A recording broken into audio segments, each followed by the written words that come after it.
आगे से पूछिए।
ఎందుకు అర్పిస్తున్నావు? అందరూ కింద నుంచి చూస్తున్నారు మీదని.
ठीक है, देख लो, जो आइंदे सारे से मिला देने, मिला दे पड़ेंगे एक बारी। ਆਪਣੇ ਵੱਲੋਂ ਜੇ ਪੰਜਾਂ ਵੱਲੋਂ ਕਲੀਅਰ ਵੀ ਹੈਗਾ ਹੈ ਤੇ ਬਸ ਨੈਗੋਸ਼ੀਏਸ਼ਨ ਸਿਰਫ ਉਹਦੀ ਸੈਲਰੀ ਦੀ ਹੈ। ਭੇਜ ਦਿਓ ਗੂਗਲ, ਫਿਰ ਆਪਾਂ ਗੱਲ ਕਰ ਲਾਂਗੇ ਸਾਹਿਬ ਨਾਲ। ਨੈਗੋਸ਼ੀਏਸ਼ਨ ਸਿਰਫ ਸੈਲਰੀ ਦੀ ਹੈ ਨਾ। ਜੈ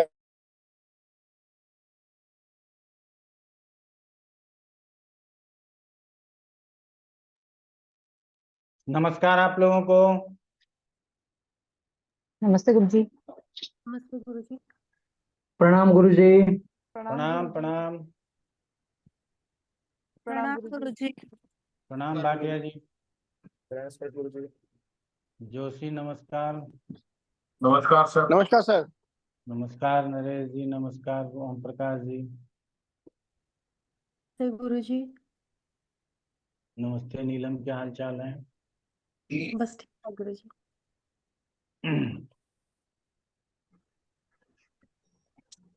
तो हम लोग प्रश्न एंड वर्ष में चल रहे हैं आगे। और विश्वजीत क्या हाल चाल है? आवाज मिल रही है विश्वजीत? हाँ सर, मेरी आवाज आ रही है क्या? हाँ। तो क्या हाल चाल? सर ठीक है सर। ठीक है।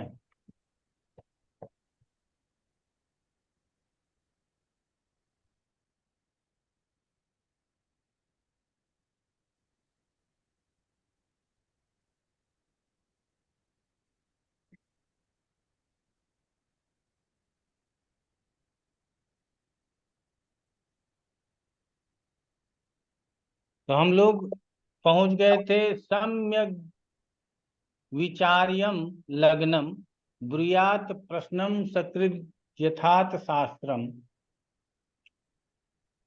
यस्तवेकम ब्रूते असो तस्य न मिथ्या भवेदवाणी। कि जो ज्योतिष अच्छे प्रकार से शास्त्रानुसार लग्न को विचार करके केवल एक प्रश्न का उत्तर कहता है, उसकी वाणी कभी मिथ्या नहीं होती। यहां तक हम लोगों ने पढ़ा था। उसी का मिलता जुलता दूसरा श्लोक भी है, राशि चक्रम समभ्यर्च्य फले पुष्पे सरत्न कह पृष्ठा सुभुमो दैव ज्ञानेकम पृक्षेत प्रयोजनम। अब कहता है कि पवित्र भूमि में बैठकर राशि चक्र अर्थात मेष से लेकर के ये जो मीन राशि चक्र है, ये राशि चक्र को फूलों से रत्नों से पूजन कर ज्योतिष अर्थात प्रश्नकर्ता दैवज्ञ से अपने प्रयोजनानुसार केवल एक प्रश्न पूछे। तो पूछने वाले के लिए भी ये कहा गया है कि एक प्रश्न पूछे, और जवाब देने वाले के लिए भी कहा गया है कि एक प्रश्नों का जवाब दे। आप लोग इस बात को ज्यादा जोर डाला गया, 2-3 श्लोकों में इसकी चर्चा कर दी गई, जबकि इसके पहले बताया गया है कि पहला प्रश्न लग्न से, दूसरा प्रश्न चंद्र से, तीसरा प्रश्न सूर्य से, चौथा प्रश्न गुरु से, पांचवा प्रश्न शुक्र बुध में जो बलवान हो उससे। इसको कहने के बाद भी कई बार ये प्रयास किया गया कि ये कहें कि एक प्रश्न जो है कम से कम शब्दों में यदि पूछा जाए तो वो ज्यादा सार्थक है और उसका ही जवाब सही सही दिया जा सकता है। यहां तक हम लोगों ने समझ लिया। हम लोगों ने दीप्तादि अवस्था के बारे में भी पढ़ा था, तो पहले उसको पढ़ लेते हैं। आगे जो काम आएगा आज ही बता देंगे, आगे उसकी चर्चा नहीं होगी, क्योंकि आगे प्रश्न में उसकी चर्चा की ही नहीं गई है।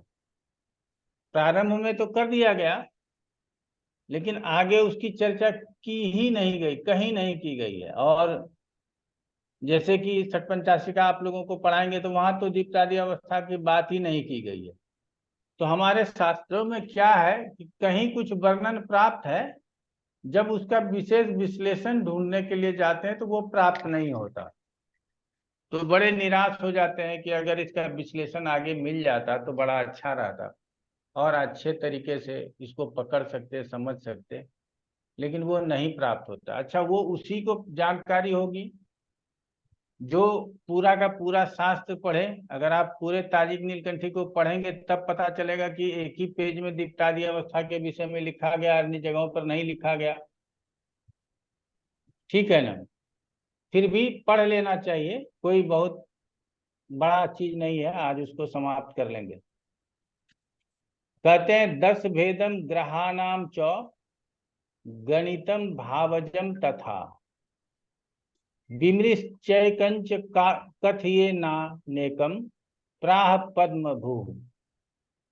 दीप्ताद्यम 10 भेदम च ग्रहानाम भासजम फलम विचार्य प्रवेदेद्यत्सु तस्योक्तम नान्यथा भवेत।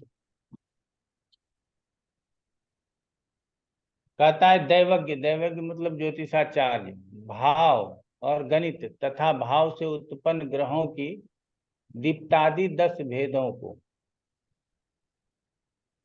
ये अवस्था में बालादि अवस्था होता है और अवस्था में दीप्तादि अवस्था भी होता है।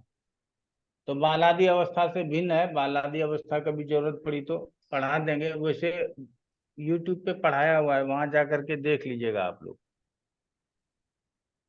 लेकिन यहाँ सिर्फ दीप्तादि अवस्था की चर्चा की गई है। वो कहता है भाव से उत्पन्न, अब किस भाव में है, किस राशि में बैठा है, इससे जो उत्पन्न अवस्था है दीप्तादि जो 10 भेद है, उसका विचार कर प्रश्न कहें, अनेक प्रश्नों का उत्तर न कहें।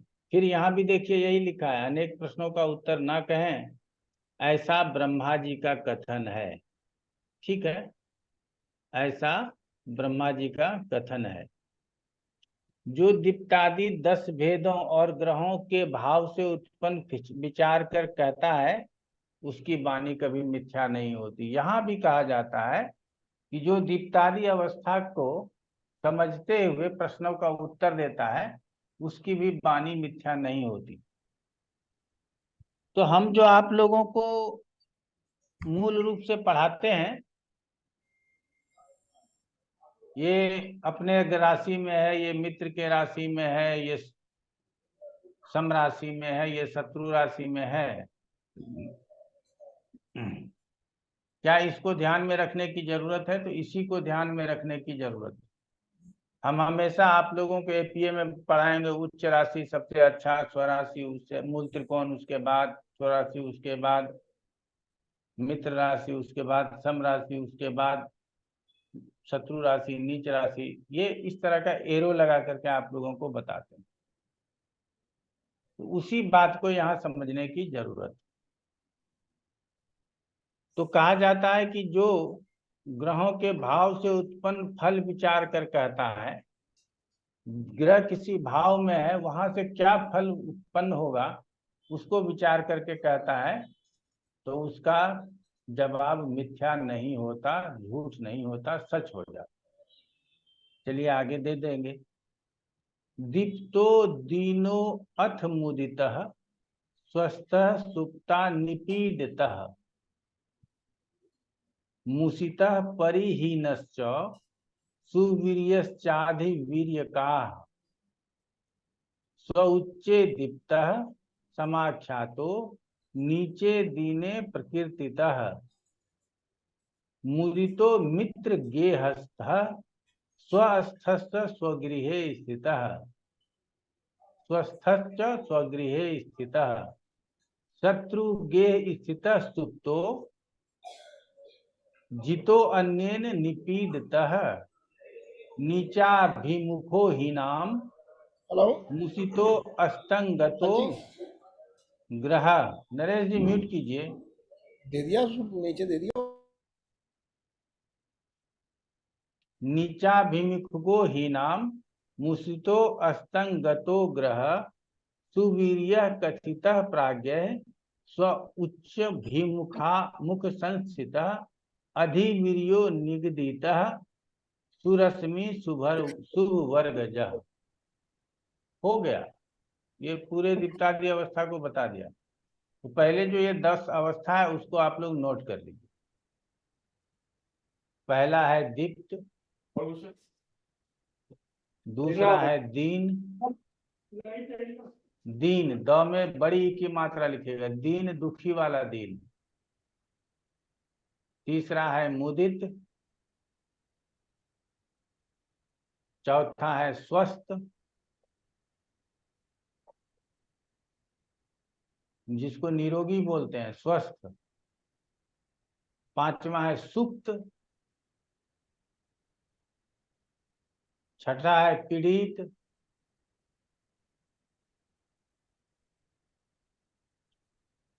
सातवां है मूसित,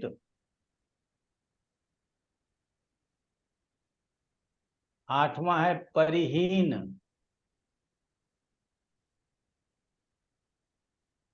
नौवां है सुवीर्य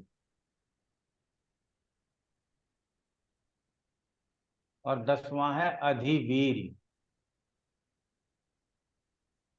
ये 10 अवस्थाएं हैं और नाम के अनुसार गुण होते हैं। ऐसा संस्कृत और हिंदी में कहा जाता है कि जैसा नाम है वैसा गुण होता है।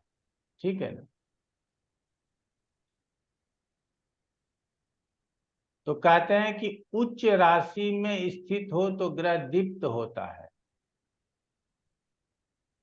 ये भी लिख लीजिए कैसे हम समझेंगे कि दीप्त कौन होगा। उच्च राशि में स्थित हो तो ग्रह दीप्त होता है। नीच राशि में स्थित हो तो ग्रह दीन हो जाता है। जया राय जी म्यूट कर लीजिए।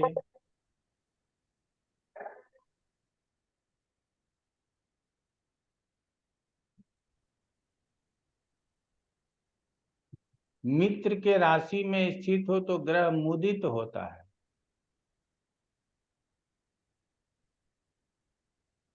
अपने राशि में स्थित हो तो ग्रह स्वस्थ होता है।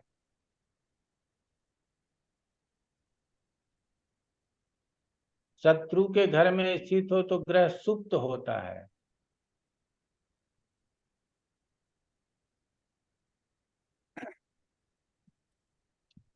अन्य पापी ग्रहों से जीता हुआ, अर्थात ग्रह युद्ध में जीता हुआ, पापी ग्रहों से जीता हुआ ग्रह पीड़ित होता है।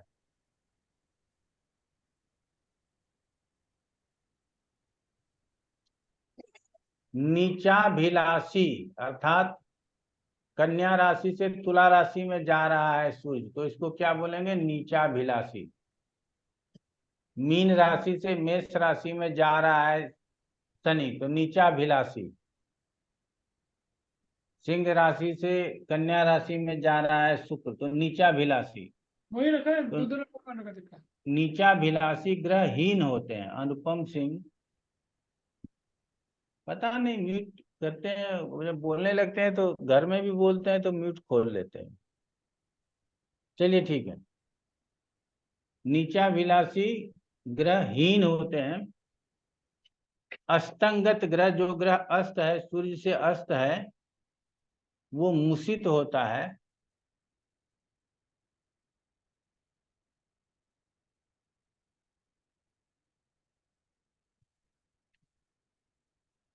उच्चाभिलाषी ग्रह सुवीर्य होता है।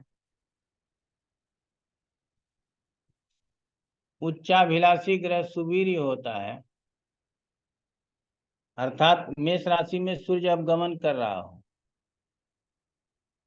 करने ही वाला हो। तुला राशि में शनि गमन करने वाला हो।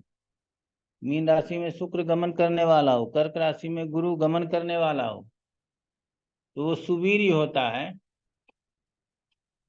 सुंदर रश्मि तथा शुभ वर्ग में प्राप्त ग्रह अधिवीर्य होता है। अब सुंदर रश्मि से यहाँ जो मतलब निकल के आता है, अर्थात शुभ ग्रहों के दृष्टि से युक्त, यही आप लोग समझिएगा। और साथ में शुभ वर्ग, अन्य वर्गों में, शुभ ग्रह के वर्गों में जाने को सुवीर्य कहेंगे, अधिवीर्य कहेंगे। ठीक हो गया। तो ये 10 प्रकार का अवस्था था, दीप्तादि अवस्था। और इस अवस्था में क्यों इसको माना गया है, ये भी आप लोगों ने समझ ही लिया।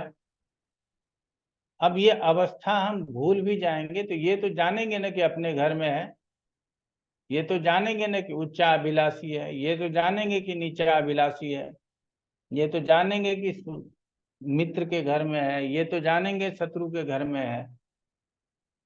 तो इसी से रिजल्ट आ जाएगा। हम नाम भूल गए कि सुवीर्य मतलब उच्चाभिलाषी, और उच्च में है तो दीप, भूल गए। लेकिन ये अगर याद है, इसका मतलब है कि अच्छी बातें हैं। यहाँ से लग रहा है कि कुछ पॉजिटिव बातें बोला जा सकता है, हम पॉजिटिव बोलेंगे। और जहां आपको खुद ही समझ में आता है कि ग्रह की स्थिति से निगेटिव बातें बोला जा सकता है, तो निगेटिव बोलेंगे। अब कहता है कि अथ तद्वसेन फलान्याह, अब इसके इस अवस्था में होने का फल क्या होता है वो भी जान लीजिए। दीप्ते सिद्धश्च कार्यानाम दीने दुख समागम, पहले सुन लीजिए फिर हम लिखा देंगे। मैं बहुत आराम से पढ़ रहा हूँ, कुछ संस्कृत से ही समझ में आ जाएगा। और जो नहीं आएगा वो हिंदी से समझ में आएगा। तो कहा जाता है कि ये वेदांग है, इसका कुछ संस्कृत का श्लोक भी सुन लेना चाहिए, तो हमारा जन्म सुनिश्चित हो जाए कि मनुष्य में ही हो। ठीक है। दीप्ते सिद्धश्च कार्याणाम दीने दुख समागमः स्वस्थे कीर्तिस्तथा लक्ष्मीर आनंदो मुदिते महान सुप्ते रिपु भयम दुखम धन हानिर निपीडते सुपिते परिहीने च कार्यनाशो अर्थ संक्षयः गजाश्रवनक गजाश्रव कनकावाप्ति सुवीर्ये रत्न संपदः सुवीर्ये रत्न संपदः अधिवीर्ये राज्य लब्धिर ग्रहैर मित्रांश संगमः। बहुत अच्छा है। अब एक एक लाइन में लिखिएगा, हम जो लिखाएंगे ना, नंबर 1 डालिएगा लिखिएगा, नंबर 2 डालिएगा लिखिएगा, नंबर 3 डालिएगा लिखिएगा, ऊपर से नीचे तक लिखिएगा। ऐसे से क्या होगा कि पॉइंट में आज नहीं तो कल ये याद हो जाएगा, समझ में आ जाएगा, तो अच्छा रहेगा। दीप्त अवस्था में स्थित ग्रह कार्य की सिद्धि करता है।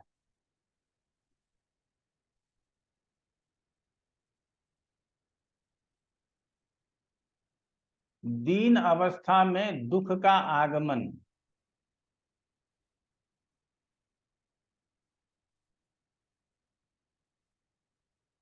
स्वस्थ अवस्था में कीर्ति तथा लक्ष्मी की प्राप्ति होती है।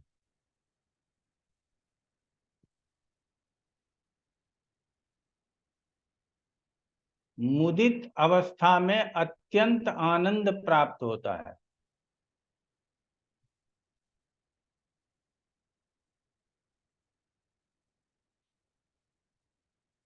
सुप्ता अवस्था में शत्रु का भय और दुख होता है।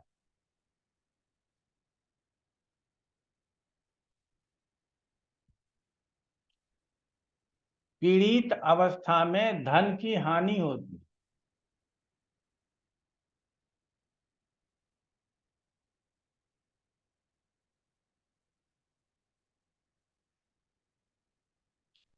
मूषित तथा हीन। मूषित तथा हीन, परिहीन जिसको बोला गया है वही हीन हुआ, 7वां और 8वां नंबर होगा। मूषित तथा हीन में कार्य तथा धन का नाश होता है। कार्य तथा धन का नाश होता है। सुवीर्य अवस्था में धन धान्य की प्राप्ति होती है। हाथी, घोड़ा, स्वर्ण, रत्न। तो यहाँ हम लोग धन धान्य की प्राप्ति लिख दें तो ज्यादा अच्छा। अधिवीर्य में राज्य लाभ और मित्र तथा धन का संगम होता है।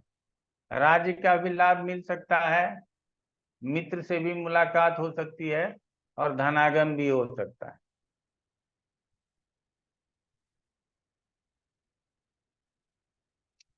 अब ये उपयोग में कैसे लाएंगे उसको संक्षेप में यहाँ बताने का प्रयास करेंगे।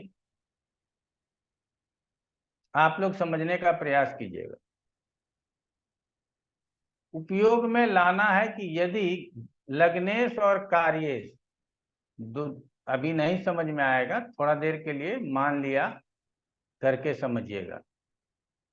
लग्नेश और कार्येश में संबंध हो तो कार्य सिद्ध होता है। जैसे लग्नेश कोई भी होगा, कार्येश का मतलब है संतान के लिए प्रश्न है तो पंचमेश कार्येश हो जाएगा, शादी के लिए प्रश्न है तो सप्तमेश कार्येश हो जाएगा, नौकरी के लिए प्रश्न है तो दसमेश कार्येश हो जाएगा, लाभ का प्रश्न है तो एकादशेश कार्येश हो जाएगा, धन का प्रश्न है तो द्वितीयेश कार्येश हो जाएगा। तो कार्येश यदि दीप्तादि अवस्था में चेक कर लें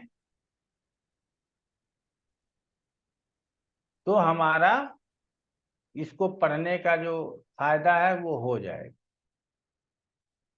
क्लियर हो गया? लग्नेश किस अवस्था में है, इसकी उतनी जरूरत नहीं है जितनी जरूरत है कि कार्येश किस अवस्था में है। और लग्नेश और कार्येश का संबंध होना किसी भी फल के पूर्ण होने का सूचक है। और संबंध 4 प्रकार के जो बताए गए हैं आपके बृहत्थोरा पराशर शास्त्र में, उसके बाद जो यहाँ संबंध बताए गए हैं वो संबंध इत्थसाल योग के द्वारा जो संबंध बनता है उस संबंधों की बात होगी। क्लियर हो गया? तो ऐसे में कार्येश का अच्छे अवस्था में होना, जैसे दीप्त अवस्था में होना, स्वस्थ अवस्था में होना, सुवीर्य अवस्था में होना, अधिवीर्य अवस्था में होना, ये सब अच्छा है।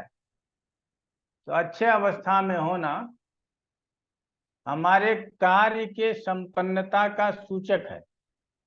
और यदि अच्छे अवस्था में नहीं है तो कार्य के संपन्नता का सूचक नहीं। तो दीप्तादि अवस्था को यहाँ तक हम लोग समझते हैं।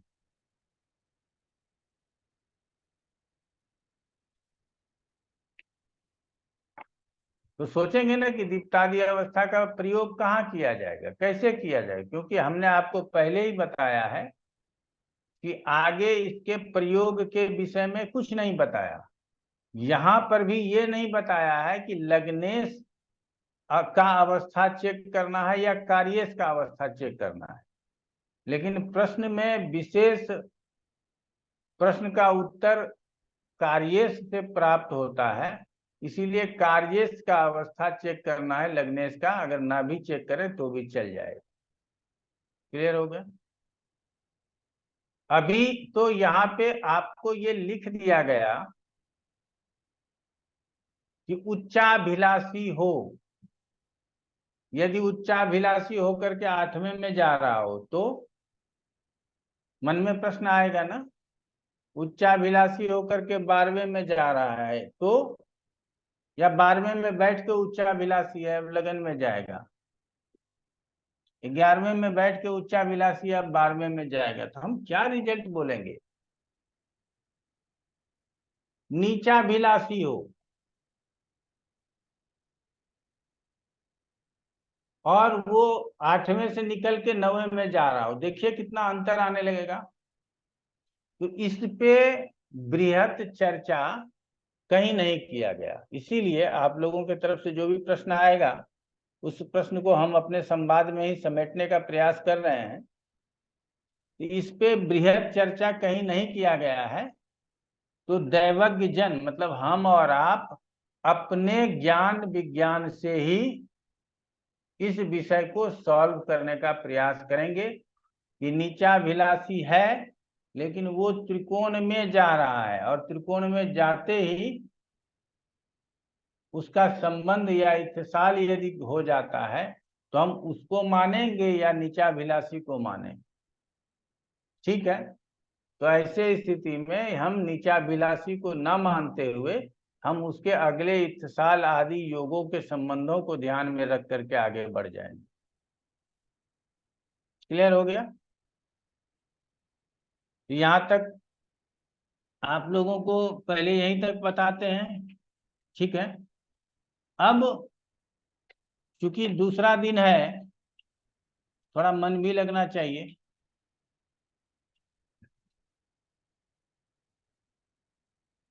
तो मैं आप लोगों को लेकर के चलता हूं जहां थोड़ा मन लगेगा। मन लगेगा का मतलब है कि आज ही कुछ सीख जाएंगे।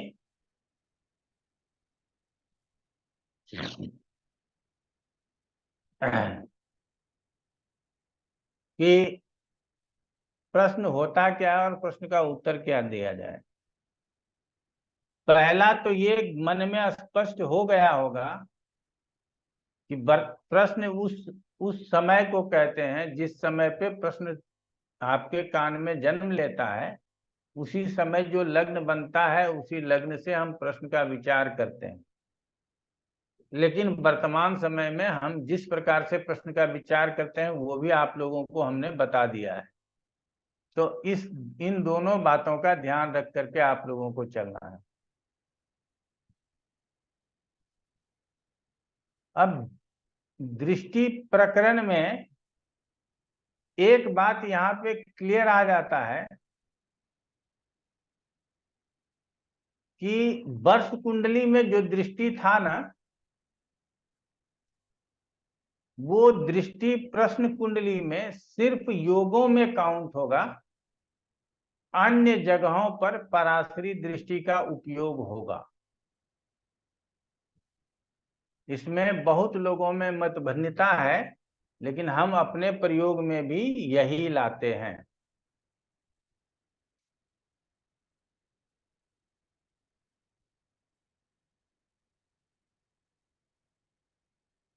क्यों लाते हैं, उसी का एक श्लोक है, वो आप लोगों के सामने पढ़ के सुना देना चाहते हैं, ताकि आप लोग ये मत कहिएगा कि सर जब ताजिक पढ़ा रहे थे तो उस समय बोले कि दृष्टि ये वाला होगा, तो ये भी तो ताजिक का ही विषय है, तो इसमें दृष्टि बदल क्यों रहे हैं।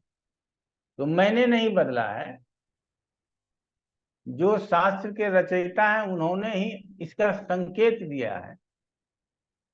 लिखा है यो यो भाव स्वामी दृष्टो युतो वा सौम्यर वा स्यात् तस्य तस्यस्ति वृद्धि। जो भाव अपने स्वामी से दृष्ट हो, युत हो, वहां शुभ ग्रह से देखा जा रहा हो, तो स्यातस्य तस्यास्ति वृद्धि, तो उस भाव की वृद्धि कहेंगे। पापे रेवम तस्य भावस्य हानिर दिष्टव्या पृक्षतो जन्मतो वा। अब देख लीजिए, यहाँ सिर्फ पृक्षतो वा यदि लिख देता तो हमको क्या होता कि जो प्रश्न में जो वर्ष में हम दृष्टि देखे थे उसको मान करके आगे बढ़ते, लेकिन यहाँ लिख दिया है पृक्षतो जन्मतो वा, अर्थात प्रश्न में भी और जन्म लग्न में भी यही नियम लागू होता है, इसके अतिरिक्त कोई नियम लागू नहीं होता। ठीक है, ये आपके 274 पेज संख्या ताजिक नीलकंठी में लिखा हुआ है। मैं उसी का श्लोक पढ़ रहा था, आगे भी उसी का श्लोक पढ़ूंगा। उसका अर्थ जो शाब्दिक लिखा है वो पढ़ देता हूं। जो कोई भाव अपने स्वामी अथवा किसी शुभ ग्रह से देखा जाता हो या युक्त हो, तो उस भाव की वृद्धि होगी। जो भाव पाप ग्रह से दृष्टि या युक्त हो, उसकी हानि जानना चाहिए। यह प्रश्न समय और जन्म समय से विचार करने योग्य बातें हैं। तो जन्म समय से जैसे ही बता दिया, इसका मतलब है कि उन्होंने दृष्टि जो है पराश्री ले ली। क्लियर हो गया। लेकिन अब इत्तिसाल योग इशराफ योग बनेगा, उसमें हमको दृष्टि पराश्री नहीं लेनी है। उसमें जो 16 प्रकार के योग बताए गए उसके लिए ताजिक दृष्टि से ही काम चलाएंगे, उसको बदलने की जरूरत नहीं होगी। कहा तो गया है कि उन योगों को लेना चाहिए, कई जगह पर चर्चा किया गया है, लेकिन उसका भी विस्तार नहीं दिया है।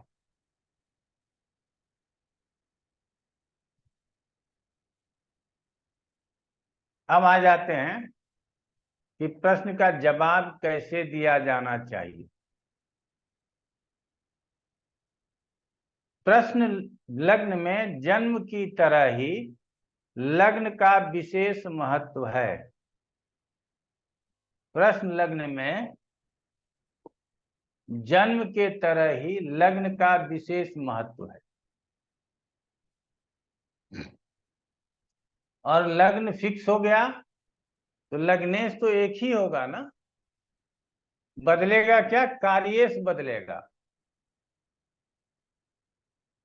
तो लग्नेश एक ही होगा, हमारा कार्येश परिवर्तित होता रहेगा। समझ रहे हैं ना। तो इसलिए भी लग्नेश का विशेष महत्व मान करके चलना चाहिए।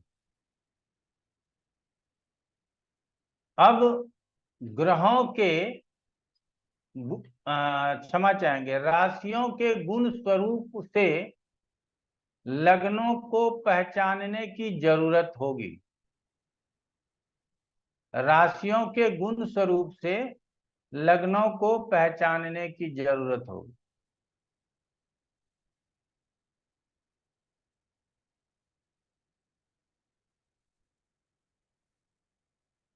तो क्या कहा जा रहा है, अब आगे बढ़ते हैं और आपको लग्न के विषय में बताने का प्रयास करते हैं। सौम्ये विलग्ने यदि वा स्ववर्गे शीर्षोदये सिद्धि मुपैति कार्यम अतो विपर्यस्तम सिद्धि हेतु कृच्छ्रेण संसिद्धि करम विमिश्रम।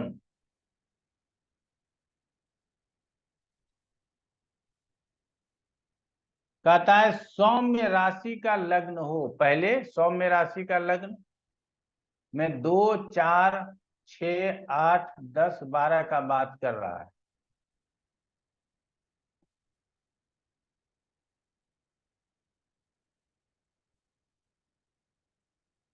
लग्न अपने वर्ग में हो, अपने वर्ग का मतलब नवांश में भी वही सौम्य हो, सप्तांश में भी वही सौम्य हो, अर्थात 2 हो तो 2 ही हो, वर्गोत्तम हो, अपने ही वर्ग में हो, या शुभ ग्रह लग्न में हो। साथ में कौन हो, शुभ ग्रह लग्न में हो, अथवा शुभ ग्रहों के वर्ग में स्वयं स्थित हो।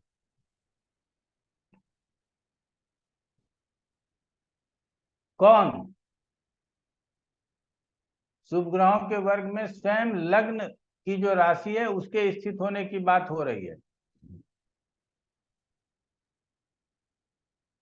और क्षमा चाहेंगे, जो लग्नेश की स्थिति है वो शुभ वर्गों में स्थित होने की बात कही जा रही है।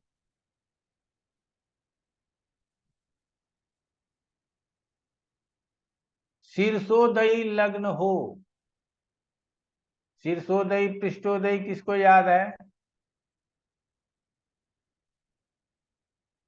संजीना जी बताइए। शीर्षोदय जो है, जो राशियां होती हैं 3, थोड़ा सा 5, बोलिए ना, सुनाई नहीं पड़ा। शीर्षोदय राशियां जो गुरुजी होती हैं वो होती है 3, 5, 6। शीर्षोदयी कौन कौन सी राशि है? 3 मिथुन, सिंह, कन्या, तुला, वृश्चिक और ये कुंभ। कुंभ, ठीक, अच्छा है। जिसमें नर साइन हो, नर राशि तथा सिंह और वृश्चिक अपवाद स्वरूप में, इसको शीर्षोदयी राशि कहते हैं। बाकी मीन, उभयोदयी और उसके बाद जो राशि बचा वो सब पृष्ठोदयी राशि है। तो शीर्षोदयी लग्न हो तो प्रश्नकर्ता के कार्य की सिद्धि होती है। आधा सॉल्यूशन लग्न में स्थित राशि तथा लग्न में स्थित ग्रह से ही हमारा कार्य संपन्न हो जाता है। इसके विपरीत क्रूर लग्न हो, अर्थात 1, 3, 5, 7, 9, 11, तो 11 तो शीर्षोदयी हो गया,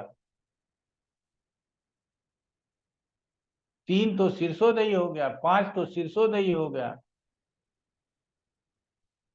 तो क्या कहेंगे? आप लोगों के मन में प्रश्न आएगा। तो जो क्रूर होते हुए शीर्षोदयी है उसमें शीर्षोदयी होने का गुण ज्यादा मानेंगे और कार्य सिद्ध होने की बात बोलेंगे। थोड़ी परेशानी आ जाएगी लेकिन कार्य सिद्ध हो जाएगा।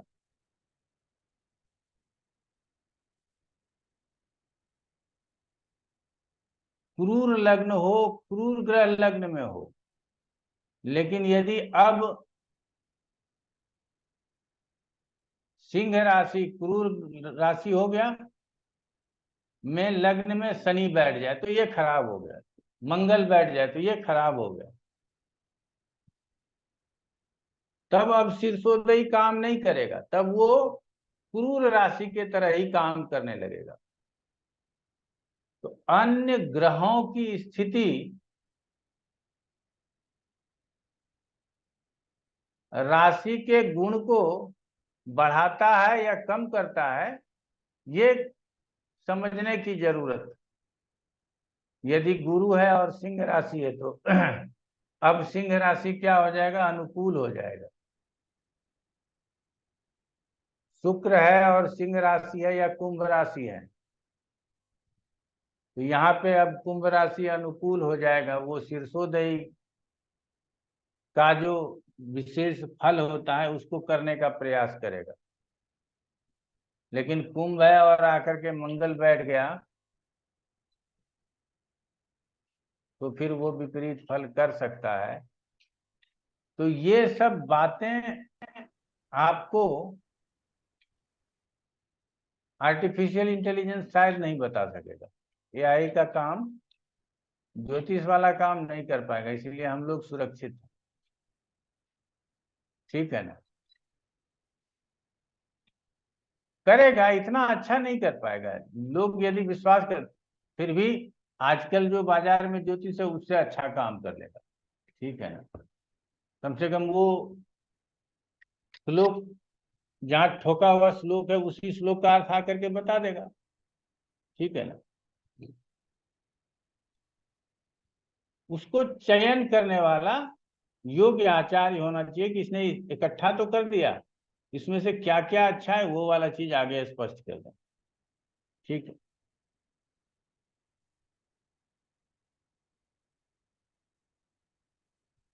क्रूर ग्रह लग्न में हो, क्रूर राशि लग्न में हो, पृष्ठोदयी लग्न हो तो कार्य सिद्ध नहीं होता है।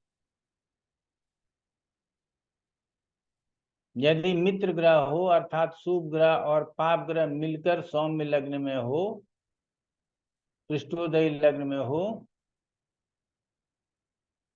शुभ ग्रह हो तो कठिनता या विलंब से कार्य की सिद्धि होती।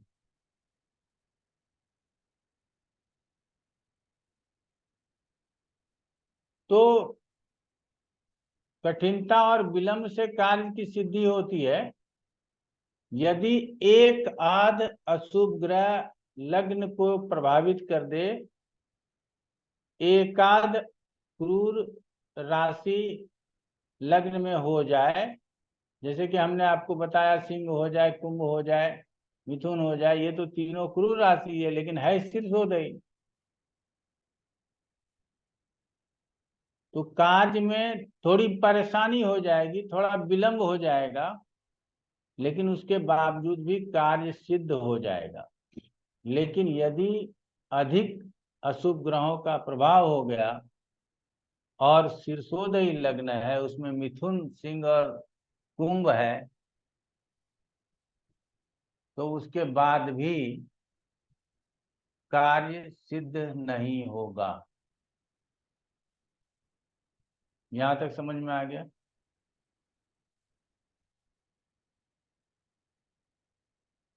अब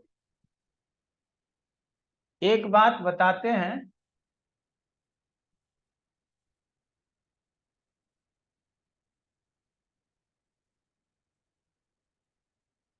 मैं देख रहा हूं कि 60-85 का मेरे बाएं हाथ में नहीं है, कल ले लूंगा। यहाँ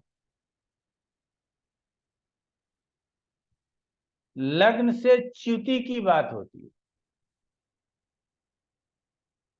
और च्युति का मतलब होता है परिवर्तन।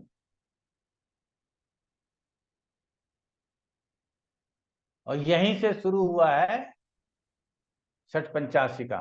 56 श्लोक हैं, पूरे श्लोक पढ़ाएंगे।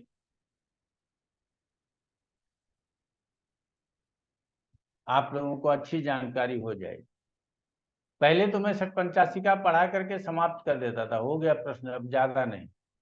अब तो दोनों को पूर्ण कर देता हूँ, ताजिक नीलकंठी को भी, 85 का को भी। और एक छोटा सा पुस्तक है,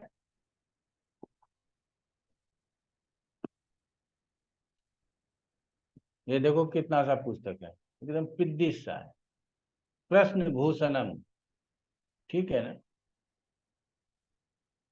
ये भी चौखंबा संस्कृत संस्थान का है, ये भी हमारे रामचंद्र पाठक का ही है। तो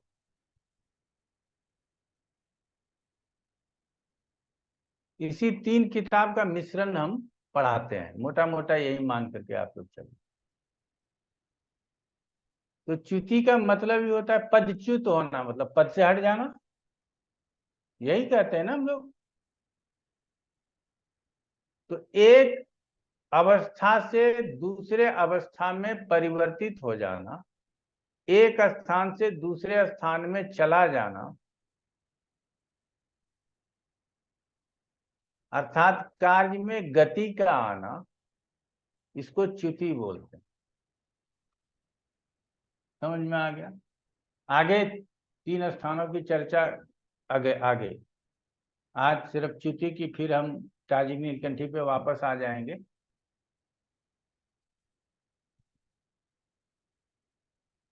प्रश्न कर्ता का प्रश्न इतना जरूरी है सुनना, और हम तो कहेंगे कि सुनना नहीं है, कागज में ले लीजिए और जो जो बात वो बोले वैसा ही लिख लेना जरूरी है। अब एक ही प्रश्न है, हम आपको बोल के बताते हैं। मेरे पिताजी अस्पताल में हैं, उनकी मृत्यु हो जाएगी या बचेंगे? एक प्रश्न हो गया। मेरे पिताजी अस्पताल में हैं, वो बच के घर वापस आएंगे या उनकी मृत्यु हो जाएगी? दोनों प्रश्न तो एक ही है ना, या दोनों में अंतर है? कुछ बताओ बब्बर। नहीं गुरुजी, एक ही है। दोनों में अंतर है। एक में उसने पूछा है कि घर आएंगे कि नहीं, और एक में उसने पूछा है कि मर जाएंगे कि नहीं। जी ये अंतर है। अगर हम समझ लीजिए कि ये पूछ रहा है कि बच जाएंगे कि नहीं, हम आंसर दे दिए कि घर आ जाएंगे, तो नहीं होगा। इसीलिए प्रश्नों को कम शब्दों में पूछे जा रहे प्रश्नों को नोट करना है, एकदम अक्षर बाय अक्षर नोट करना, ये जरूरी है। अगर ये आदत नहीं डालोगे तो जीवन में बड़ा तकलीफ होगा, प्रश्न को समझना ही मुश्किल हो जाए। हम लोग आजकल ऐप पे कहता है 5 मिनट में बात कर लो, 5 मिनट में क्या समझाएगा बताओ? 5 मिनट तो हमको डेट ऑफ बर्थ पूछ के लगाने में लग जाता है, और बताओ क्या हाल चाल है। हाल चाल पूछने में 5 मिनट लग जाए, और 5 मिनट में उसको ये भी बता दो कि तुम्हारी शादी भी होगी, बच्चे भी होंगे, वो भी बड़ा होगा, एक डॉक्टर बनेगा, एक इंजीनियर बनेगा, सब बता दो, सर 3 मिनट में। तो क्या कर सकते हो? तो आपको प्रश्न को नोट करना है। प्रश्न का 2 नेचर होता है। पहला नेचर है मैक्सिमम प्रश्न का अवस्था में परिवर्तन होता है। तो हम इसी बात पे रहते हैं कि मेरे पिताजी बीमार हैं, अस्पताल में हैं, उनके स्थिति को उसने बताया। अब कह रहा है कि घर वापस आएंगे या मर जाएंगे। तो पहला जो शब्द आया था घर वापस आएंगे, हम इसी को नोट करेंगे, क्योंकि दोनों शब्दों से उस जातक में परिवर्तन समझ में आता है। घर आएंगे तो ठीक है, नहीं तो मर जाएंगे तो भी जीवन समाप्त हो जाएगा, वहां भी परिवर्तन आ गया, वहां भी च्युति आ गया। तो हम जवाब क्या देंगे? जवाब जो देंगे वो गलत भी हो सकता है। इसीलिए प्रश्नकर्ता के मुख से जो बात निकली है उसको हमको पकड़ना है। अगर चर लग्न आ गया तो उसके पिताजी वापस घर आएंगे, यदि उसने पहले ये पूछा है कि घर आएंगे कि नहीं। और यदि पहले उसने पूछा है कि क्या वो मर जाएंगे या घर आएंगे, तो या में घर है, पहले में मर जाएंगे तो उस चर लगना आएगा, उसके पिताजी मर जाएंगे। ठीक है। अगर स्थिर लग्न आया तो 2, 5, 8, 11 उसकी स्थिति यथावत बनी रहेगी। अभी बीमार हैं, बीमार ही रहेंगे, अस्पताल में ही मरेंगे, क्षमा चाहेंगे, अस्पताल में ही रहेंगे, न मर रहे हैं न घर वापस आ रहे हैं। क्लियर हो गया? इसका मतलब है कि महीनों अस्पताल में गुजारने का व्यवस्था हो गया है। तो यहाँ आप लोगों ने क्या देखा कि प्रश्न को अक्षरशः सुनना, लिखना और समझना, ये तीनों जरूरी है। अब द्विस्वभाव राशि आ जाने पर क्या होगा? तो वो चरोन्मुख है या स्थिरोन्मुख है? 15 डिग्री, आधे इधर जाओ आधे उधर जाओ, बाकी मेरे पीछे आओ। ठीक है ना?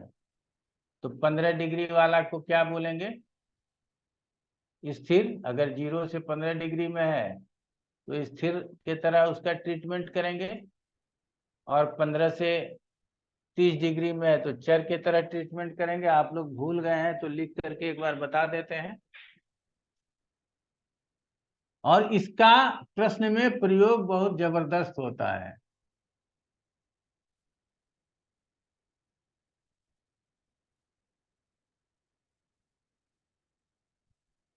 कन्या लगन आ गया, यहां तो स्थिर है और ये चर है, तो 0 से 10-15 डिग्री तक ये स्थिर में रहेगा,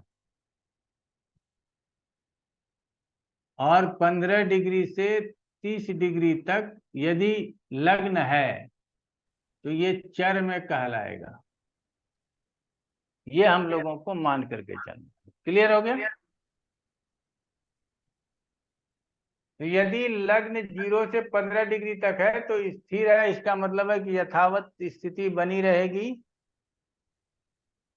और यदि 15 डिग्री से 30 डिग्री के अंतर्गत लग्न है, 16 degree, 17 degree, 18 degree, 20 degree, 22 degree, 28 degree, तो वो चर की ओर है।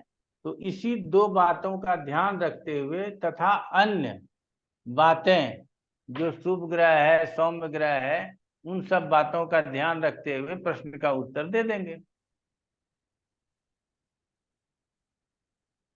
अब आप लोगों से हमारा निवेदन होगा कि एक एक प्रश्न कीजिए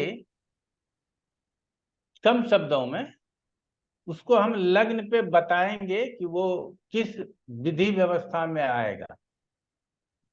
अपने अपने मन से एक एक प्रश्न सोच लीजिए कि करना है, तो वो किस तरह से हम उसको लेकर के चलेंगे वो बताएंगे, ताकि आपको थोड़ा प्रश्नों का अभ्यास भी हो जाएगा। भारती बब्बर, बताओ तुम एक प्रश्न क्या पूछना चाहती? तुमको जीवन में जो सबसे अच्छा प्रश्न लगता है वही पूछो। गुरुजी, मैं जीवन में कब सक्सेस होगी? इस वर्ष सक्सेस होंगी अपने प्रोफेशन में? हाँ, आ गया। यहाँ पे क्या है? सक्सेस होगी। अभी यथावत स्थिति बनी हुई है, अभी सक्सेस नहीं हुई। जी इसका मतलब क्या है कि चर और स्थिर और द्विस्वभाव को हमको लेना ही पड़ेगा। जी और चर अगर लग्न है तो सक्सेस हो जाएगी, हमारा जवाब आएगा। स्थिर लग्न है तो अभी सक्सेस होने में बेटा वक्त लगेगा, 2-4 साल इंतजार करो। क्लियर हो गया? जी ये बोलेंगे। जी गुरुजी। संजीना नरूला,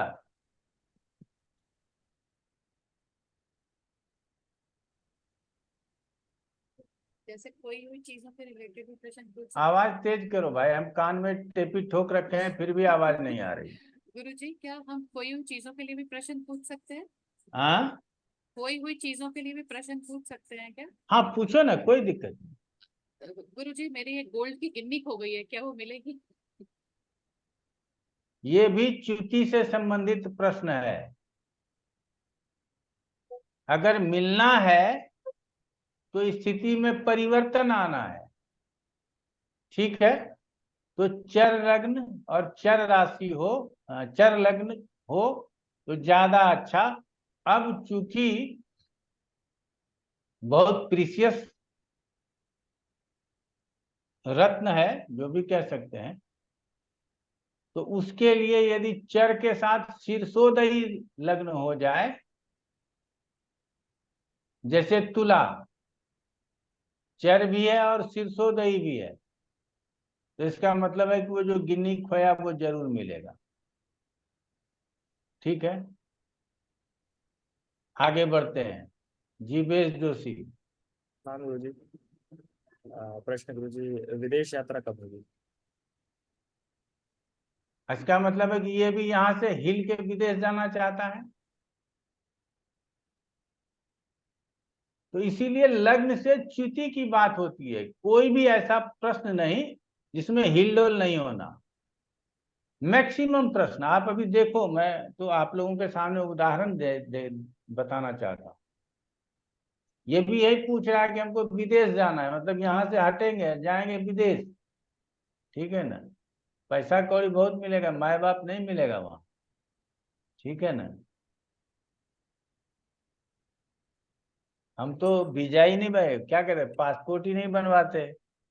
पासपोर्ट बनवाएंगे तो विद्यार्थी सब विदेश में उड़ाने लगेगा, तो अभी बनवा ही नहीं रहे। बेटी रोज तंग करती है कि अब पापा मेरा बनवा दीजिए, सबका एक ही बार अप्लाई कर देते हैं, घूमने जाएंगे। अच्छा, कभी कभी सुन लेती है कि बाहर बात कर रहे हैं पापा, तो हम पापा तो जा ही सकते हैं। बोले हाँ तुम तो जा ही सकती हो, कोई दिक्कत नहीं। तो लेकिन डिले करते रहते हैं कि जितना डिले हो उतना अच्छा है। अवस्था ही समाप्त हो जाए कि अब विदेश विदेश नहीं जाना, जिस देश में आए हैं उसी में रहें। चलिए ठीक है, तो यहाँ पर भी चर लग्न ही जरूरी है। स्थिर लग्न आएगा तो यथावत स्थिति बनी रहेगी, चर लग्न आएगा तो च्युति होगा, विदेश जाएगा, गमन होगा। नीलम कुमार जी, आपका क्या प्रश्न हो सकता है? गुरुजी, मुझे अपनी बेटी की हेल्थ के लिए पूछना है। जैसे मान लो कि वो अभी ठीक हो जाएगी या उसे वो जो मेंटल इश्यूज हैं वो लाइफ लॉन्ग रहेंगे, तो how I will predict that? यहाँ पर भी उसके स्थिति में परिवर्तन आना है,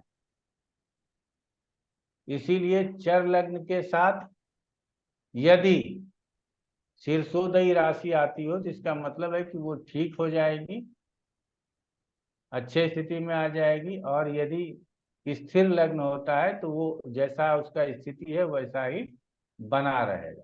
ये हम प्रश्न का जवाब दें। रंजीत पटेल जी, गुरुजी, मैं धार्मिक संस्था का कार्य कब करूंगा? इसका मतलब इसको भी कुछ प्रारंभ करना है, अभी तक किया नहीं है। बात समझिएगा, यहाँ भी च्युति की बात है। यहाँ भी चर लग्न होगा तो रिजल्ट आएगा, स्थिर लग्न होगा तो रिजल्ट नहीं आएगा।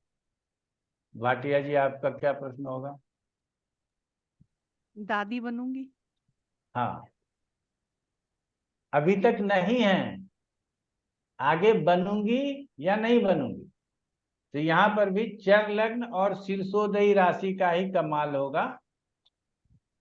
अगर चर लग्न और शीर्षोदयी राशि लग्न में आ जाता है तो हम कह सकते हैं कि आप दादी बनेंगी, और अगर नहीं आता है तो ये कहेंगे कि नहीं बनेंगी। तो आप लोगों ने देखा,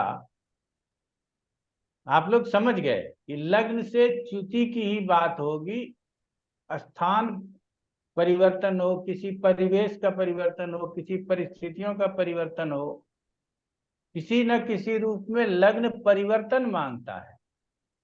तो इसीलिए लग्न से च्युति की बात होगी।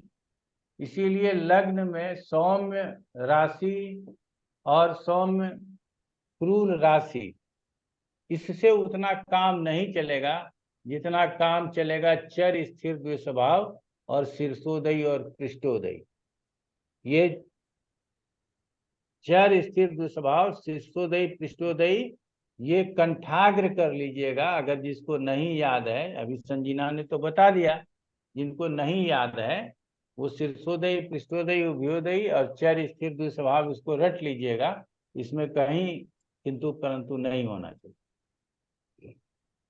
आगे आप लोगों का प्रश्न लेकर के आएंगे। 5 मिनट और हमको बोलने का इच्छा है, वो बोल लेते हैं। तो आगे कहता है,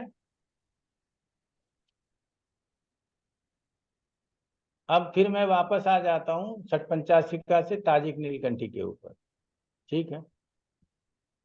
अब कहता है लग्न पतिर यदि लग्नम कार्यधिपतिश्च वीक्षते कार्यम, लग्नाधीश कार्यम और कार्येश पश्यति विलग्नम,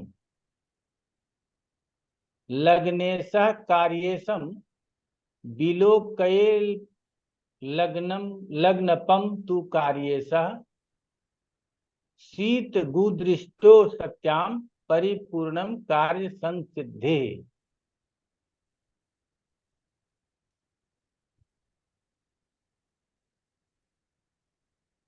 ये आप लोगों को ये काफी हो गया, यही प्रश्न लग्न समाप्त।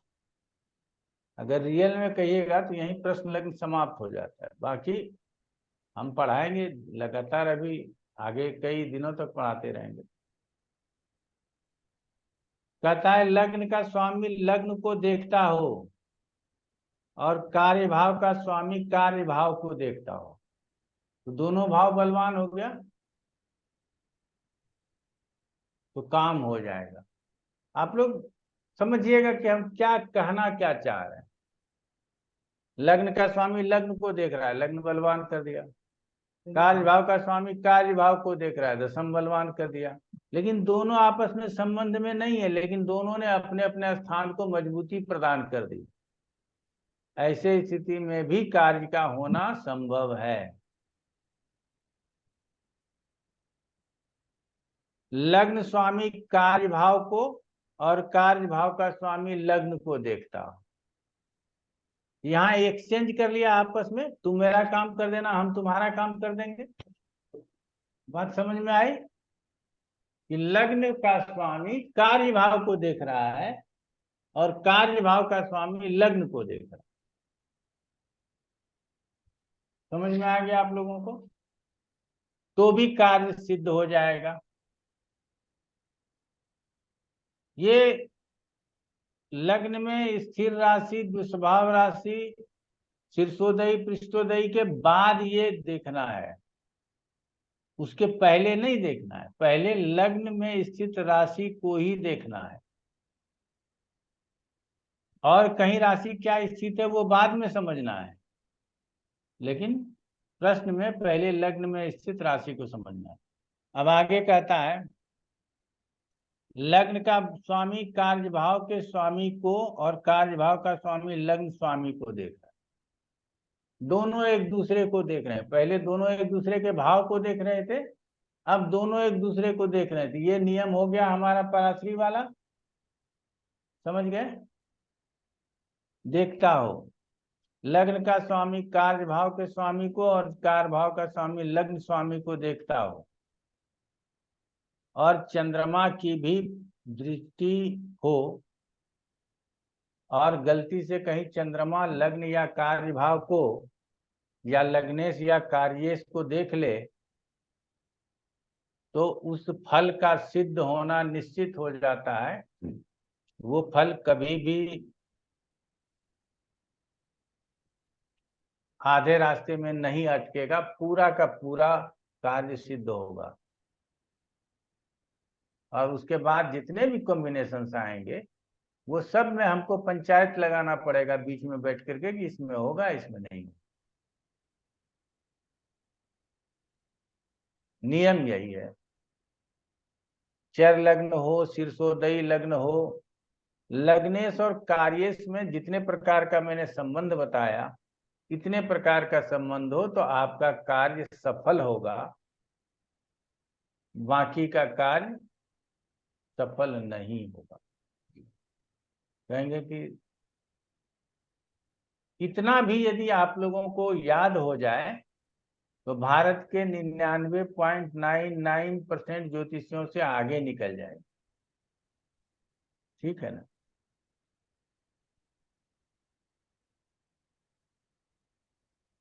और ये मैं जो दावा करता हूँ आप समझिएगा, यकीन मानिएगा इस पे। अगर इतना भी अगर आप लोग याद कर लेते हैं 2 दिन में जो पढ़ाया मैंने, तो भारत के 99.99% ज्योतिषियों से, भारत के नहीं पूरे विश्व के आगे निकल जाएंगे, क्योंकि उसको ये कंसेप्ट भी नहीं पता। कुछ भी बोलेंगे, कुछ भी देखते हैं। ठीक है ना? तो यहां तक आप लोगों ने देख लिया। अब आगे है कार्य का जो सिद्ध होना है वो न्यूनाधिक, कम सिद्ध होने की संभावना या अधिक सिद्ध होने की संभावना। अधिक अशुभ ग्रहों का प्रभाव हो जाएगा तो नहीं होगा कार्य सिद्ध, अधिक शुभ ग्रहों का प्रभाव हो जाएगा तो कार्य सिद्ध हो जाएगा। ऐसा बोलेंगे हम लोग, क्या दिक्कत है? तो अब जो विश्लेषण हैं वो हमारे समझने के लिए, हमारे डीप नॉलेज के लिए है, लेकिन जहां तक नॉलेज की बात थी हमने आपको यहाँ दे दिया। कोई लड़का घर से भाग गया है, आएगा कि नहीं आएगा? देखो लग्न चर लग्न है तो आएगा, स्थिर लग्न है तो नहीं आएगा। हमारा भैंस रात में कोई खोल के ले गया, वापस मिलेगा कि नहीं मिलेगा? देखो चर लग्न है तो मिलेगा, स्थिर लग्न है तो नहीं मिलेगा। शीर्षोदयी लग्न है, चर लग्न नहीं है, शीर्षोदयी लग्न है, 5 है, 11 है, 3 है, ये चर नहीं है। लेकिन यदि शुभ ग्रहों का प्रभाव है, लग्नेश लगन को देख रहा है, कार्येश कार्य भाव को देख रहा है, या लग्नेश कार्येश से एक दूसरे को देख रहा है, लग्नेश कार्य भाव में बैठा हो, कार्येश लगन भाव में बैठा हो, ऐसा स्थिति बन रहा है, तो पृष्ठोदयी में भी, क्षमा चाहेंगे, शीर्षोदयी में भी, अशुभ शीर्षोदयी में भी, चर न होने के बाद स्थिर में भी हमारा काम हो जाएगा। तो काम होने के लिए चर और शीर्षोदयी का होना जरूरी है, काम नहीं होने के लिए पृष्ठोदयी और स्थिर का होना जरूरी है। काम होने के लिए लग्नेश और कार्येश का सामंजस्य होना जरूरी है, और काम नहीं होने के लिए इन दोनों में कोई संबंध ना हो, और तीसरा अशुभ ग्रह हमारे लग्न या कार्य भाव को पीड़ित कर रहा हो तो नहीं होगा काम। इतना ही तो समझना है, इससे ज्यादा समझने की जरूरत कहाँ है। चलिए आज यहीं तक विषय को हम रखेंगे। तो आज से आप लोग प्रश्न में मास्टर हो गए, समझ गए। अब हमारा काम है आगे पढ़ाना, वो पढ़ा देंगे, लेकिन आज से आप लोग प्रश्न में मास्टर हो गए, ये विश्वास कर लीजिएगा। ठीक है? तो डॉक्टर भारती बब्बर क्या प्रश्न है? गुरुजी ये क्वेश्चन है कि चर लग्न है, शीर्षोदय राशि है, लेकिन लग्न में 2 अशुभ ग्रह हैं। तो अब मान लो कि मंगल और शनि है, तो फिर हम गुरुजी उसमें मित्र शत्रु भी देखेंगे या केवल अशुभ ग्रह को ही मानेंगे दोनों को? अशुभ ग्रह ही काफी है, मित्र शत्रु देखने की जरूरत नहीं। तो फिर वो गुरुजी जो आपने अवस्थाएं लिखाई हैं, दीप्त अवस्था, वो फिर कहाँ लगाएंगे फिर हम? वो कार्येश के पीछे लगाएंगे, वो हमने पहले ही बताया। अच्छा ठीक है गुरुजी। और गुरुजी अगर मान लो सेम स्थिति है, 2 अशुभ ग्रहों की जगह 1 शुभ ग्रह और 1 अशुभ ग्रह है, तो तो फिर परेशानी से कार्य होगा, कार्य हो जाएगा, परेशानी होगी।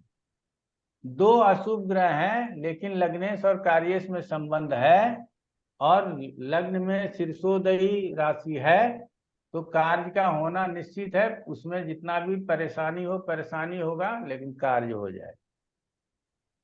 ठीक है गुरुजी, thank you. Vishwajeet Kumar.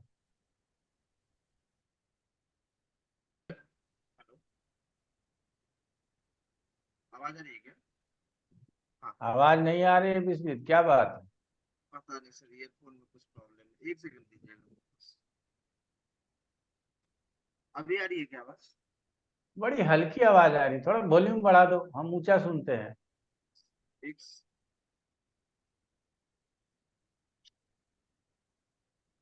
Hello. हाँ बोलो, अब ठीक है। हाँ सर, तो एक क्वेश्चन और आता है कि मेरा ये सामान खो गया है, वो किस दिशा में मिल सकता, अगर मिलेगा कि नहीं, और मिलेगा तो किस दिशा में मिल सकता है। तो इस क्वेश्चन को कैसे हम करेंगे। अब मिलेगा नहीं मिलेगा तो यही हल हो जाएगा, दिशा हम्म। उषा के लिए आगे पढ़ेंगे। ठीक है। तो इससे जो आपने च्युति वाला बात बताया है लग्न से, तो जो आजकल चल रहा है अपने प्लेटफॉर्म और सब जगह कि गर्लफ्रेंड छोड़ के चली गई है, आएगी कि नहीं, वो भी इससे देख लेंगे। बस लग्न से ही देख लो, ज्यादा देखने का जरूरत नहीं, और आजकल के गर्लफ्रेंड को ज्यादा मत देखना, ठीक है ना? ठीक है सर। वो गई कहाँ है, वो तो रास्ता भटक गई है, सही बात। वो कहीं नहीं जाती है, ठीक है ना, रास्ता भटक जाती है, आना था तुम्हारे दरवाजे, किसी और पे पहुंच गई, सही बात है। वैसे सर, ठीक मुझे है ना? एक चीज देख के खुशी मिलता है कि आपका ये ब्लूटूथ अभी भी चल रहा है, ये मतलब APA 13 में आपको देखा था हेडफोन के साथ तब से। APA 13 में? ये ब्लूटूथ APA 13 से चल रहा है आपका, तो हाँ, ये तुम ही वो भेजे हो ना, जब तक चल रहा है चलने देते हैं। इसीलिए हमको खुशी होता है ये देख के। हाँ, अच्छी बात है। अब लोग बोल रहा है कि दूसरा वाला मंगा देते हैं, वो कान में ठेपी जैसा नहीं लगा रहता है। हमने कहा यही चल रहा है, अब कान में ठेपी वाला क्या करेंगे लगा कर। एक तो यही कान पूरा बंद कर देता है, एक ही कान में लगाते हैं, एक कान फ्री रखते हैं। कुमार प्रवीण। हाँ गुरु जी प्रणाम। गुरु जी, जैसे जो चेंजेबल क्वेश्चन है, तो जैसे कि हाँ भाई, लगन चल रहा है, चेंज हो रहा है, तो लेकिन कब तक होगा वो काम, ये कैसे पता लगेगा गुरु जी? वो आगे पढ़ेंगे थोड़ा बहुत, और आगे पढ़ेंगे। दूसरा एक चीज और है, जैसे इसमें चढ़ नहीं है, और जैसे किसी को दो कॉन्टैक्ट मिलने हैं, वो कह रहे हैं बड़ा मिलेगा छोटा मिलेगा, उसको कैसे समझेंगे गुरु जी? जिसने दो कॉन्टैक्ट में बिड किया हुआ है टेंडर में, तो तो उसमें चेंज एक तो बार नहीं हो रहा है कुछ? पहले पहले प्रश्न को लग्न से, दूसरे प्रश्न को चंद्रमा से, नहीं अलग गुरु अलग। जी, इसमें मतलब चेंज तो कुछ नहीं हो रहा है, कंडीशन तो चेंज नहीं हो रही है, कॉन्टैक्ट तो मिलना है उसको। अब उसको ये नहीं पता लग रहा बड़ा मिलेगा छोटा मिलेगा गुरु जी। तो यहाँ भी कंडीशन चेंज नहीं होगा, वो अगर मिलना होगा तो वो बोलेगा मिल जाएगा। अब अगर वो प्रश्न को कम शब्दों में क्लियर अगर प्रश्न नहीं है तो कैसे आंसर मिलेगा? उसको आंसर तो हाँ या ना में मिल जाएगा, उसमें से दो में से एक में मिले या दोनों में मिले, यही होगा। Thank you. अनुपम सिंह। प्रणाम गुरु जी। प्रणाम। गुरु जी, मेरा प्रश्न ये है कि हमें भविष्य में यदि जैसे हमें कोई काम है, तो हम ये लग्नों के आधार पर, जैसे आपने आज सिखाया कि चर लग्न देखने और ये देख करके अगर यदि हम अपना काम को हम करना चाहें लग्नों में, तो क्या वो सिद्ध हो जाएंगे? जैसे बॉस से मिलना है और बॉस से कोई काम कराना है, तो हम ये देखेंगे कि भाई आने वाले एक दो दिन में जब भी मेरे को बॉस से मिलना है उस पूरे दिन में, तो चर लग्न कब है और कब मैं उसके सामने उपस्थित हाँ होकर हाँ, अपनी बात कहूँ। ये सब मुहूर्त की बात है, ये प्रश्न की बात नहीं है, ऐसा नहीं होता। अच्छा, ठीक है। वो चौघड़िया बता देंगे, वहां जाकर के काम करेगा, चौघड़िया अभी पढ़ाएंगे आगे। जी गुरु जी। मुहूर्त में हो? हाँ, मुहूर्त पढ़ लिया मैं गुरु जी मैंने। अच्छा, तो उसमें चौघड़िया चेक कर लेना। हाँ जी गुरु जी, वो तो आता है, लेकिन ये लगन भविष्य में जैसे देख लें अपन कि भाई इस इसका टाइम इस जरूरत पीरियड यही के है, बाद। इसका जरूरत यही है। ठीक है गुरु। कनिका महाजन। प्रणाम। नमस्कार सर। सर, नमस्कार। आपने ये सारे क्वेश्चंस जो बताए हैं, अगर इसमें जैसे एक क्वेश्चन हम कोई भी पूछे या हम ही पूछे कि विद्या हमारी या हम जो पढ़ाई कर रहे हैं वो उसमें अच्छा कर पाएंगे, अब आ गया उसमें स्थिर लगन, तो उसको कैसे देखेंगे सर फिर? नहीं कर पाएंगे हम अच्छा। और इसमें सर ये क्या ऐसा रहता है कि ये अभी के लिए है या हमेशा के लिए फिर ये हो गया? ये तो वर्तमान के लिए है। तो कोई टाइम पीरियड होता है सर? 1 साल तक वर्ष को भी मानना है, प्रश्न को भी 1 साल तक वैलिडिटी मानना चाहिए। जी। जी सर। अनुराधा जी। गुरुजी जैसे सबने प्रश्न किए तो अपन लोग कुंडली इसकी जो सॉफ्टवेयर में टुडे कुंडली करके आता है वही मानेंगे, या वो प्रतिदिन उस समय के हिसाब से कैसे बनाया जाएगा वो? प्रतिदिन उस समय के हिसाब से बना लीजिएगा, नहीं तो हमने आपको बताया ही है, एक नंबर पूछेंगे, अगले क्लास में बता भी देंगे कि कैसे नंबर पूछ करके हम बदल लेंगे, ठीक है ना। और जैसे उसी अभी से हमने काम प्रश्न करेंगे। किया वो आज अभी जैसे हमने प्रश्न किया तो जो टुडेज कुंडली के हिसाब से सॉफ्टवेयर में जो होगा वो माना जाएगा लग? टुडेज और दैट टाइम, इसी समय। अच्छा, दैट टाइम मीन्स समय, हाँ, समय को भी वर्तमान समय लगाना है, वर्तमान डेट और वर्तमान समय, और यथा स्थिति जहाँ प्रश्न जन्म ले रहा है वो स्थिति लगाना है। तो जैसे हमने प्रश्न अभी यहाँ से पूछा लेकिन वो पहुंचा दिल्ली आपके कार्ड में, हाँ, तो तो वो दिल्ली दिल्ली के हिसाब लगाना। से हम दिल्ली लगाना हो। ठीक है, थैंक यू। सुनीता देवी जी। जी गुरुजी, ये जो ग्रह का दित्य अवस्था है, दीन अवस्था, दुख का आगमन, ये सब किस प्रकार लगाएंगे? इसको कार्येश पर लगाएंगे, हम लगा के बताएंगे आज। हम कोशिश करेंगे लगाने का, हमने पहले का इसका आगे बहुत चर्चा नहीं है, लेकिन कार्येश के ऊपर इसको लगाना चाहिए, उसको लगा करके बताएंगे, ठीक है ना। नीलम कुमार। गुरुजी जैसे मैं अपने से ही क्वेश्चन पूछूं, क्योंकि मैं ही मान लो देखना चाहती हूँ किसी क्वेश्चन का आंसर, तो अपने आप ही क्वेश्चन पूछूं और उस टाइम पे जब वो क्वेश्चन मेरे दिमाग में आया उसको बना के करें, कैसे करेंगे? वो 12 नंबर का पर्चा बना लेना, ठीक है, और किसी दूसरे से पर्चा उठवा लेना, फिर आंसर देना। ओके, थैंक यू गुरुजी। ताकि लग्न आप क्लियर ना कर सको, क्योंकि आपको तो सब जानकारी है, चर लगन ले आओगे उठा करके। यही दिमाग में आके पूछा क्वेश्चन कि मुझे तो पता है मुझे क्या सुनना है, तो mind can play game with us, तो इसलिए पूछ रही थी। दूसरे से यदि हम लग्न निकलवा लिए तो फिर फ्री हो गया, फिर आप उसी तरह से पत्रिका देखो जैसा देखना चाहते। ओम प्रकाश कुमार जी। यस सर, नमस्कार सर। एक हमने वो जैसा आपसे बात हो उसके हिसाब से एक सिस्टम बनाया है सर, वो उस पर आपका अप्रूवल चाहेंगे। हमने सबके लिए एक सिस्टम बनाने की कोशिश की है, जिसमें सबसे पहले जो एस्ट्रोलॉजर है एक ओम फैक्टर डिसाइड करता है। वो प्रश्न आते समय 1 2 3 4 5 कुछ अपने मन में वो एक डिसाइड कर लिया। उसके बाद जब वो फोन उसके पास कहीं से आता है, उनसे उन्होंने नंबर ले लिया कि नंबर 1 से 12 के बीच में दे दीजिए। अब इसमें चाहे जानकार हो चाहे ज्योतिष हो, जो भी आए, जो भी नंबर वो दे रहा है, अगर इसमें ओम फैक्टर से मैं मल्टीप्लाई कर दूं या प्लस माइनस कर दूं कुछ भी, अगर मैंने मल्टीप्लाई कर रखा है 3 मान लीजिए रख लिया, उधर से मेरे पास 9 आया, तो मैं 3 and 9 39 करके एक नंबर याद करके अपने काम पे चला गया। सपोज वह सिचुएशन में कहीं ट्रेवल ओवर कर रहा हूँ, उस समय 39 याद करके मैं चला गया, और जब भी मैं बैठता हूँ काम करने के लिए तो ये मानता हूँ कि यही राइट टाइम है जब ये हमको काम करना है। उस समय 3 into 9 27 करके -24 कर दिया, तो हमारे पास 3 आ गया, तो हमारा मिथुन का लगन बन गया, और उस पर्टिकुलर मोमेंट पे जितना डिग्री का लगन बना उससे नवांश बना दिया। ये जो फैक्टर है सर, ये हर स्थिति में काम करेगा, और कोई भी इसको रेंडमाइज करने में मतलब मैनिपुलेशन नहीं कर सकता। और जो मुझे खुद निकालना है उसके लिए मैंने किताब रखा है सर, किताब रख तो हमारे पास हमेशा रहता है। जब मेरे मन में कोई प्रश्न आता है, मैं उस बुक को ऐसे निकाल के लेफ्ट साइड में डिसाइड कर रखा है, जो लेफ्ट साइड वाला नंबर मुझे ऊपर दिखेगा वो नंबर ही मेरा है। 312 आ गया, 12 से भागा दिया, जो रिमाइंडर बचा वो मेरा लगन हुआ, और उसी समय मैंने चार्ट बनाया, उससे मेरा नवांश बन गया। ये दोनों स्थिति में हमेशा काम कर रहा है, ऐसा मैं सोचता हूँ कि इसको करना चाहता हूँ। तो इसमें आपकी सर अगर आशीर्वाद हो तो बिल्कुल इसको हम लोग आगे बिल्कुल बढ़ जाए। बिल्कुल बिल्कुल, इसको कीजिए, कोई दिक्कत नहीं है, अच्छा है। जी सर, थैंक यू सर। अब एक इससे क्वेश्चन अभी सामने आता है कि अभी हमने ये देखा कि सर एक तरह से स्थिर लग्न जो है वो तो बिल्कुल विलेन बन चुका है हर विलेन स्थिति में, स्थिर लग्न। तो मैं ये जानना चाहता हूँ कि कहाँ ये एक्चुअली अच्छा काम करता है स्थिर वाला? स्थिर लगन में विलेन नहीं है।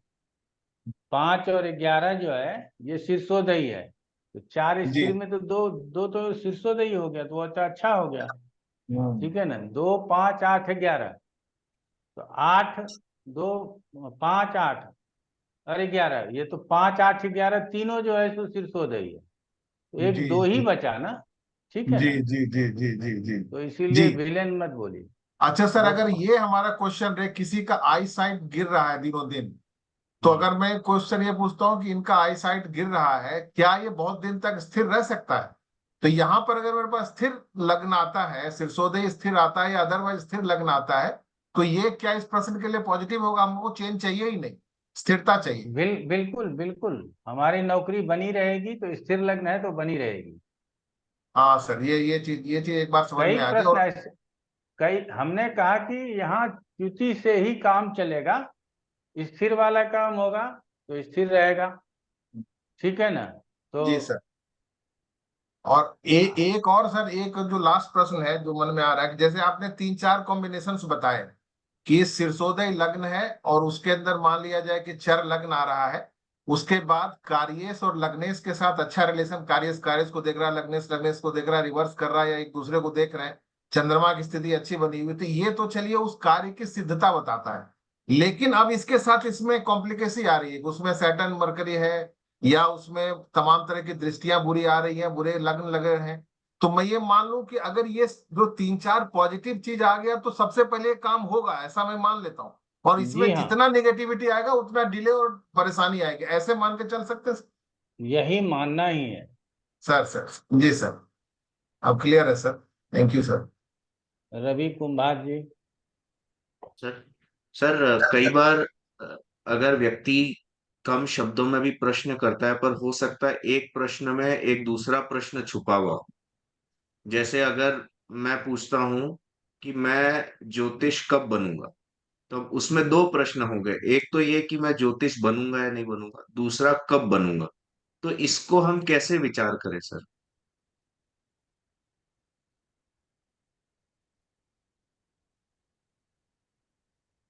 तो दो प्रश्न को लेकर के चलिए ना। पहला प्रश्न जो स्पष्ट होता है जिसमें कि आपको ज्योतिष बनना है, समझ रहे हैं ना, उसको पहला मान करके चलिए तो लग्न से, और दूसरे को चंद्रमा से देख लीजिए।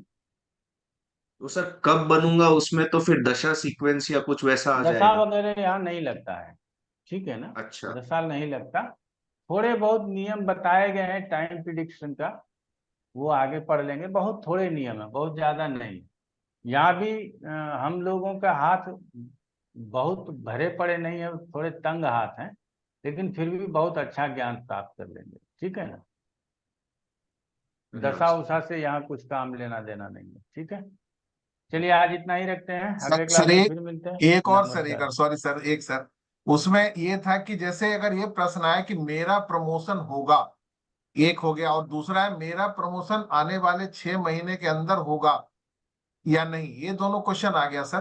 तो इसमें अगर हमारा चर लग्न और ये जो अच्छी विशेषता आई है, तो अगर 6 महीने का टाइम फ्रेम दे दिए तो सही होने का मतलब 6 महीने में हो जाएगा सर, ऐसा मानो? हाँ हाँ हाँ हाँ, यही मानना। ठीक है सर, थैंक यू सर। चलिए बहुत बहुत धन्यवाद, फिर प्रणाम मिलते हैं गुरु अगले जी। क्लास में। प्रणाम गुरु जी। नमस्कार सर। नमस्ते गुरु।